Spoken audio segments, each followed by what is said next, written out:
chains holding him down, completely humiliated, backstabbed by the exact people he trusted the most. He watched his only ally get taken down right in his arms. With zero options left, he took a dive into the endless void, but that wasn't game over for him. Grinding time. He goes right back to being the underdog everyone treated like trash. Suddenly, a sacred artifact awakens right inside his chest. The hidden system locked onto him as its host, dropping a massive alert. A mythic class officially triggers. And just like that, everything changed, as an overpowered aura rips the sky apart, rocking stats that can't even be measured. That clowned orphan just evolved into a walking calamity, so everyone who turned their backs on him is getting wiped off the map. Get ready for a flawless revenge run. Smash that like button, subscribe to the channel, and let's watch the Sword God awaken. It all kicks off on Awakening Day, showing a freezing spot packed with adventurers. Just ahead, they find the entrance to the Death Gate, a high-ranked dungeon. Plus, this spot is known as the very first dungeon level to ever appear, and plenty of fighters haven't made it back. Going against the grain, our MC decides to solo this challenge, even with his life on the line. Su-ming is clearly built different, having just defeated the toughest divine beast of them all. But things get heavy when some scumbags surround the area, demanding our boy hand over the sacred loot he just bagged. The blonde kid claims the era of the slaughter god is over, and tells him to give up. Realizing the truth, our boy sees this was just an ambush while he was busy clearing the dungeon. Right as he looks over, the MC spots the familiar face of Zhang Tong leading this pack of trash. Pointing his weapon, Jane Tang tells him to drop the artifact, saying he won't finish him off just because of their old friendship. Flashing a wicked smile, he warns he's only gonna wipe out all of our MC's skills. Our boy gets pretty disappointed, commenting on how dumb he was to treat that clown like a brother since they were 18. Staring right at the traitor, he realizes just how toxic this dude really is. So our boy finally raises his blade, deciding to show him what happens when you try to steal his loot. The force of the sword is so heavy it makes the whole place shake. Gripping his weapon, Su-ming dares these losers to come and take his sacred ring. However, Zhang Tong's goons hesitate after feeling the crushing pressure coming from that blade. The villain still smirks, fully aware his twisted plan is going perfectly. Suddenly, someone comes flying to the sky, quickly closing in on the chaos. Our MC gets confused by this presence heading his way. Turns out it's the beautiful Ren Xiaohe man dropping right into the middle of the mess. The moment our boy realizes who it is, he completely drops his guard, running into his arms. The girl says she was deeply worried about the ambush. Relieved, our MC smiles and shares that he secured the sacred item, but he admits he has no clue how those guys found his location. Meanwhile, Zhang Tong watches from a distance with a look that says he predicted every single move. A sharp pain strikes the hero's chest, coming from the person he trusted most. Looking back, Su-ming asks Ren Xiaoman why she did this. The traitor leader cheers and triggers a magic barrier to trap our boy. Right then, a giant magic circle pops up to seal our MC away, bound by chains. Su-ming understands he's been betrayed by his closest ally. On top of that, Zhang Tong and Ren Xiaoman laugh in his face, revealing they only wanted to steal his power. They actually admit to using our boy's 9-star skill just to grab the sacred loot. Consumed by rage, our MC screams out, trying to break free from that cursed seal. The hunters don't waste any time and launch an attack, wanting to take him down. Out of nowhere, a skeletal hand bursts from the ground and stops the enemies in their tracks. And that's where it gets crazy. A new person appears from the explosion to protect our paralyzed boy. Shocked by the sight, Su-ming wonders how this girl decided to show up right at this moment. This is Ji Yao, and she makes it clear nobody is laying a finger on the MC. The necromancer tells our boy to stay strong since these frauds don't deserve the loot. Furious, Zhang Tong snaps back that even her arrival won't change his fate. Things quickly escalate to a wild level with spells and swords clashing everywhere. Charging forward, the villain orders his men to body anyone who gets in their way. Ji Yao spots danger approaching and warns our MC to stay on high alert. Without warning, the villain hits Ji Yao with a surprise attack. Taking advantage of her lowered guard, he lands a brutal sword strike. Our MC's eyes go wide in pure disbelief watching his only friend get hit. Despite being trapped, he tries to fight back, but Zhang Tong claims it's useless. The scumbag just keeps landing ruthless strikes, aiming to end him fast, almost giving up on his own life. He remembers his friend lying near defeat on the ground. Screaming with all the rage inside him, he triggers a divine skill. A massive explosion rocks the battlefield, blowing everyone away. Reaching out his hand, he catches Ji Yao in his arms and mourns what happened to her. Our MC feels his friend's life slipping away. Smiling through the pain, she tells him not to be sad, saying it wasn't his fault. Right after that, a sword drops straight from the sky. Holding his friend's body, our MC swears to get revenge on every single one of them. Dead serious, Su Ming vows that if he ever makes it back, Ren Xiaoman and Jiang Tong are gonna pay. Those pieces of trash get confused and start panicking, having no idea what our MC is plotting. Suddenly, Jiang Tang realizes our boy's plan is to take the sacred item straight into the Cave of Death. Desperate, the villain starts screaming at his men to stop the NC from jumping into the abyss. Su Ming just looks at them with pure mockery, asking if they really want the ring. Leaping into the void with Ji Yao in his arms, he dares them to come fetch the artifact. As he falls, the golden ring gives off a blinding light, completely washing over our MC before vanishing. Everything goes dark, leaving our boy wondering if he actually met his end in that drop. Then a wildly bright light starts glowing, completely blinding him. The brightness slowly fades, revealing a hand reaching up toward the sky. Glancing around, Su Ming notices he's in a totally different spot and tries to figure out where he is. Just then, a guy grabs a microphone and starts talking to the crowd. Over in the school courtyard, a student raises a staff, bragging about awakening his skills. The loudspeaker announces that Wang Xiang nailed the ceremony and became a 3-star enchanter. Watching this play out, our MC notices the crowd's luck isn't looking too hot. A weird sense of nostalgia hits, and our boy starts realizing this place looks extremely familiar, and no one saw that coming. It clicks that he actually traveled back in time to when he was 18. Staring at the chubby Wang Qiang, he remembers the guy really did become an enchanter back in the day. Our MC begins recalling the exact moment all his classmates are about to step on stage. Meanwhile, a student named Li Songyang celebrates unlocking a 2-star warrior class. Not all the students share that same awakening luck though. The second Sonli awakens as a mage. Our boy confirms everything is playing out exactly like before. Smiling, our guy mutters a few words while processing the whole situation. At that very moment, he knows for a fact he was miraculously sent to the past. Our MC locks his eyes on the stage with hawk-like focus, watching the absolute mess unfold. He wonders if this heaven-sent second chance is his ticket to avenging the betrayal he went through. Suddenly, the crowd loses it because someone just awakened a hidden combat class. Right in the middle of this intense energy, we see Jiang Tong showing off a legendary talent. The announcement quickly confirms the traitor awakened as an 8-star demonic hammer warrior. Watching from afar, our boy remembers how that piece of trash always acted tough thanks to his pureblood family. Things get tense as Su Ming glares at his enemy, eyes full of rage from all those memories. But a hand taps his back, breaking his thoughts and saying they've been looking for him for ages. Feeling the touch, our boy turns his head to see who's sneaking up from behind. To his surprise, he comes face to face with a young-looking Ji Yao. Our MC tries to hide his emotions while the girl asks if something's wrong. Deep down, an image of his friend dying in his arms flashes through his mind. Snapping back to reality, he lets out a smile. The old man announces the next student, calling Ji Yao up while the MC observes from a distance, walking toward the massive monument. The girl sees the giant energy sphere glowing right in front of her. As soon as she reaches out to touch the light, a weird sensation rushes through her body. Realizing the awakening's power, she is blown away by the intense glow surrounding her. Out of nowhere, a blinding light shoots toward the structure, signaling a rare talent. The glow only gets brighter, confirming the girl just unlocked an ultra-rare skill. It reveals she's become a 7-star necromancer, leaving the entire crowd speechless. People start hyping up the school for having 2 geniuses, while our boy just watches calmly. Soon enough, our MC cracks a smile, already knowing exactly how this ceremony ends. They finally call Su Ming's name, and the crowd starts throwing shade, calling him a futureless orphan. In this awakened-dominated world, the Dragon Realm has become the center of all this mystical power. Ever since Awakening Day hit centuries ago, humans have had to learn how to deal with this new reality. These people completely transformed the planet, building massive, futuristic cities. Because of this, every kid who turns 18 gets a shot at changing their life and becoming a warrior. That glory comes with a steep price though, since they have to face off against terrifying creatures. Which brings us to our MC, standing right in front of a gate. Staring into the portal, our boy reaches out to grab an item from inside. He pulls out a seriously OP sword, showing off his 9-star potential and a legendary tier class, earning himself the title of Slaughter God. The old guy is completely stunned, having never seen anything like this before. Meanwhile, the students start whispering, wondering if a 9-star genius is being born. Our MC just raises his arm straight toward the light, feeling a familiar vibration from the runes. Our boy focuses to receive his new power. Suddenly, a golden light explodes from his chest, and he recognizes the divine ring. Confused, our boy realizes the divine item time-traveled right along with him, followed by a very suspicious screen popping up. The system confirms a successful awakening, announcing Su Ming now holds the Mythic Sword God class. Frozen in his tracks, the MC watches as bizarre energy takes over the sky. Up on stage, the teacher is losing his mind because he's never witnessed anything this strong. The students start gossiping, claiming this level of brightness has to mean a legendary combat class. Boiling with envy, Zhang Tong refuses to accept being outshined by some random orphan. Through all this, our boy stands still while the energy intensely circles his entire body. Now the little screen prompts our MC to identify himself. Feeling nervous, our boy places his finger on the golden display so the system can run a full user check. Once the scan finishes, the high-tech panel recognizes Su Ming's name and validates the new data. We also spot the new class icon glowing on screen, proving he's the new Blade Master. And just like that, everything changed. He ends up scoring the golden sublimation talent. Staring at the screen, our MC can't believe it, realizing this power level is way beyond what he had in his past life. So our boy cracks a smile, knowing the tables have completely turned in his favor. Aiming to test this power, the kid raises his hand to open his skill interface for the first time. He gets pretty bummed out when he checks the panel and sees his proficiency level sitting at exactly 0%. Left speechless, a drop of sweat rolls down his face as he stares at the empty screen. He wonders what kind of sick joke the system is playing on him. Meanwhile, the crowd starts getting restless, wanting to know if the kid is finally done. Su Ming starts mildly panicking because he doesn't have a single skill. Right then, the panel starts glowing differently, initiating the recognition of the sacred ring. Catching on to what's happening, our boy is stunned to see the divine item connecting with the screen. The system identifies the ring, unleashing a massive energy surge that shakes the very ground. Facing that giant screen, our boy feels that something big is about to go down. Out of nowhere, a massive pillar of light pierces straight through the sky. The old man almost falls over from the force, wondering what on earth is happening. He's asking why a colorful 10-star symbol appeared in the sky, proving our boy's talent surpassed his past life. Our guy steps back out, leaving the entire crowd in absolute shock. They start whispering that the MC is an actual monster for reaching this power level. Jiang Tang is terrified, refusing to accept the guy he used to mock is now miles ahead of him. Holding the microphone, the teacher shouts that this year is making history. Finally, the man announces that even as a swordsman class, Su Ming's level is limitless. Su Ming walks away from the monument, with all the students' eyes glued to him. Then the crowd starts gossiping, claiming the Blade Master class is actually garbage for swordsmen. They explain that this class tries to do everything but ends up being mid at almost every attack type. Naturally, our MC gets pretty annoyed by that comment, but he stays quiet, realizing that in the eyes of those fools, he's nothing more than trash now. Suddenly, Ji Yao comes running over to our boy, congratulating the MC. She shows how happy she is with his results. The girl tells him people are just talking nonsense, guaranteeing he'll rise above it with his skills. Thanking her, Su Ming admits he couldn't care less about what the students think. Truth is, he figures this negative reaction is exactly what he wanted all along. The announcer cuts our MC's thoughts short, calling the next student up. At that moment, a pretty red-haired girl steps out from the crowd. It's Ren Xiaoman, strutting confidently toward the monument with Zhang Tong wishing her luck. Without hesitating, our MC turns his back to leave the area. Ji Yao asks if he wants to watch the finale, but he lets her know he's not interested. Deep down, our boy vividly remembers exactly how that traitor played him. She had zero mercy on him in the end. Meanwhile, Ren Xiaoman walks up, getting completely hyped up by everyone at the ceremony. Feeling on top of the world, she flashes a smile, knowing she's the center of attention. As he walks down the city streets, the MC decides to completely ignore the school event. Looking at the city, our boy notices things look the same, but he feels that everything has changed. Out of nowhere, the little screen shows a total concealment skill, hiding his true stats from everyone. Staring closely, our boy realizes this skill is perfect for operating in the shadows. This legendary ability lets him alter any info about his class or power level. The ring floats up, glowing with massive energy right in front of him. Thoroughly surprised, our MC can't believe the ring is giving off this much power. The system load fully integrates the sacred ring straight into the MC's stats for a major boost. This is where it gets good. The system notifies our MC that he scored several OP skills from his old combat class. Speechless, our boy notices he now has the power of the sword god mixed with the old slaughter god. Finally, the status screen completes, showing that our MC is undeniably crack. Our guy thinks to himself that being a genius without raw strength is way too dangerous. Therefore, the MC decides he has to hide his true class so no one suspects his actual power level. He knows this second chance is a one-off and he's got to seize the opportunity. Stopping in his tracks, our MC plans out the next steps for his revenge. Along the way, he remembers the beginner dungeon gate is opening soon for all the students. But our boy knows this basic dungeon won't give him the levels he needs to get truly OP.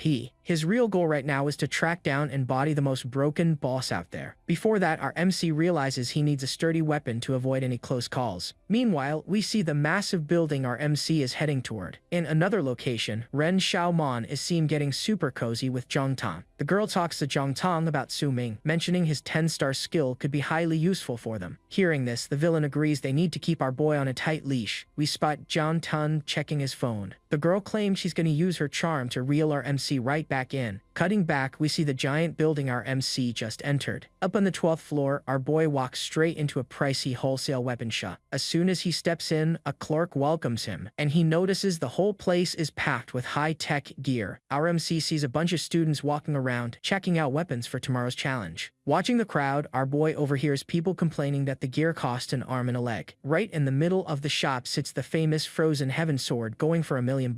Smirking, our MC remembers that in his past life, this weapon was a complete fake. Out of nowhere, a pretty woman walks up and asks if he's the famous student Su Ming. Handing over her business card, she introduces herself as Zhang Lan, head of a massive financial group. Feels suspicious. Our boy says he doesn't know her, but takes the card anyway. However, she lets him know her group will cover every single cost he racks up in the shop today. In exchange for all this funding, the woman states she needs a favor from him. Highly curious, our MC asks what kind of help someone so influential could possibly want from a mere student. Then, she shows a photo of a girl to our boy. She explains that the girl in the picture is her younger sister. Zhang Lan asks our boy to protect her sister inside the beginner dungeon. Staring right at the businesswoman, our boy doesn't like this offer one bit. Without a second thought, Su Ming turns down the request, leaving the woman in disbelief. Raising his finger, our MC asks if she really thought money could buy his loyalty. He points straight at the fake $1 million sword, warning that if she wants a favor, she's gotta pay the price. That $1 million weapon he already knew was a fraud serves perfectly to test the woman's resolve. Startled by the kid's audacity, Jiang Lan asks if he genuinely thinks he's worthy of an SS rank item. Turning his back, Su Ming throws it right in her face that she was the one who said he could pick anything, giving her a tip. Our boy suggests focusing on her sister's training since money can't fix every dungeon problem. Letting out an ironic laugh, Jiang Lan finds the kid super interesting and decides to back off for now. While onlookers whisper that the kid is crazy for crossing such a powerful agent, his phone starts beeping. Grabbing his phone, our boy notices a new notification, curious to see who's hitting him up. Opening the texts, he sees the name belongs to Ren Xiaoman. Reading the message, our MC sees the girl wants to meet him on the school roof tonight. Glaring with anger, Su Ming remembers how in his past life he was a fool who chased right after her. Our MC confirms he'll show up to the meetup. Right after rejecting the proposal, our boy steps up to the counter to talk to one of the clerks, asking if those raw stones can actually drop high-quality weapons. The girl warns the drop rate for something good is tiny, but the hero says that's exactly what he's after. Still, the clerk gets a bit flustered by the MC's confidence. Reflecting on it, he figures buying a silver rink weapon outright is too pricey, so testing his luck is way better. His secret is that he holds a special skill called Eye of Perception. It's a rare ability that lets him see all the real data and stats of any object or material. Picking a stone, the MC smiles, knowing he's only spending 50 coins and walking away with a huge profit. Suddenly, some punks show up, clowning our boy for grabbing a rock. They keep running their mouths, calling that stone pure garbage. Watching the rich kid, our boy remembers how this snob loved to bully him back in the day. Out of nowhere, our MC challenges the spoiled brat, claiming he's gonna pull a rare drop from the stone. Hearing this, the two brats are left completely speechless. Then they burst out laughing at the MC and accept the challenge. The snob even points out the odds of a rare drop are almost zero, but our boy already knows what's coming. And that's where it gets crazy. The system pops up, and our boy tells the brats not to run away. Activating his Eye of Perception, our guy focuses all his attention on the raw rock and spots a legendary sword. Using his strength, he shatters the stone into 1,000 pieces, unleashing an intense light. And the spoiled kids can't believe he actually pulled a rare blade. Gripping the sword, our boy finally feels the weight of a real weapon. The crowd surrounding the MC is completely stunned by the scene. Checking the stats, the system confirms it's a black iron sword with a highly OP healing skill. Staring at the blade, our boy thinks this gear is absolutely perfect for the meetup. Yang Ding is visibly outraged by our MC's insane luck. On top of that, our MC scans the black iron sword again and spots a life drain ability. Sweating bullets, Yang Ding just stares at the tip of the blade. Flashing a tiny smile, our boy lets them know it's time to pay up the 5,000 coins they owe. As soon as the brat pays off his debt, he vows to get revenge, while the clerk watches our boy's feet in pure disbelief. Right after that, our boy decides to drop all his winning cash on a fancy scabbard. The system notifies him of acquiring a silver rank item, which cuts weapon wear and tear in half during combat. Holding his fully complete gear, our MC feels relieved to finally have his weapon. Out of nowhere, a system warning pops up about a hidden function to materialize the weapon, but our boy prefers to leave it off. Looking closely, the kid plans to use his hidden skill to spike that blade's power level. Meanwhile, city life goes on as usual with folks playing basketball. We see our MC reflecting that despite having no active skills from his mythic class, his primordial talent is what really changes the game. The system states the sublimation technique lets him upgrade the quality of any item or gear he finds along the way. Activating this power, a bizarre red energy wraps around the metal and he feels his strength surging. The weapon transforms into a bloodthirsty sword, which not only heals the MC, but also buffs all his stats after every kill. Satisfied, our MC knows that with these stat buffs, the dungeon is gonna be a breeze. Time passes and we see night has fallen. Standing on top of the building, our boy gets ready with his sword. Moving forward, Ren Xiaoman is already waiting for our MC on the roof, gazing out at the city. The second she notices our boy's arrival, the traitor cracks a smile, but the vibe shifts fast when she glances back and feels a chill down her spine. Suddenly, a blade tears through the air. Ren Xiaoman lets out a scream that echoes across the whole building. Shaking with fear, she asks what has gotten into our MC. Giving her a cold stare, our boy tells her he came here to get his revenge. He still perfectly remembers the traumatic moment from his past life. Completely lost, the girl starts yelling that she accepted his confession. Flashing her phone, she shows the text where our boy used to beg for a chance to be by her side. Our boy just flashes a smile. He quickly remembers she was always the prettiest girl in school while he was just some orphan. Our MC used to rest in the classroom right after awakening. And, out of nowhere, Ren Xiaoman would walk up all sweet, asking if he was feeling sick. Recalling those moments, he received all the affection he ever dreamed of. The text message also pops up showing the love confession he sent her, fully believing he'd have a happy future right next to her. Remembering all that closeness was just her using him, he gets undeniably furious. Right after, the memory of her and Jantan's betrayal hits him. Filled with rage, he screams at the top of his lungs, claiming that whole good phase of his life was built on a lie. Our MC throws it in her face that he already uncovered all her dirty schemes. Left with zero options, the girl has no clue what to do. But our boy keeps going, telling her she knows damn well he's completely right, because that mask of the perfect, generous girl she wears isn't fooling anyone anymore. Gritting her teeth in anger, she realizes her manipulation just went straight down the drain. Trying to strike a nerve, she screams that he's just a trashy orphan.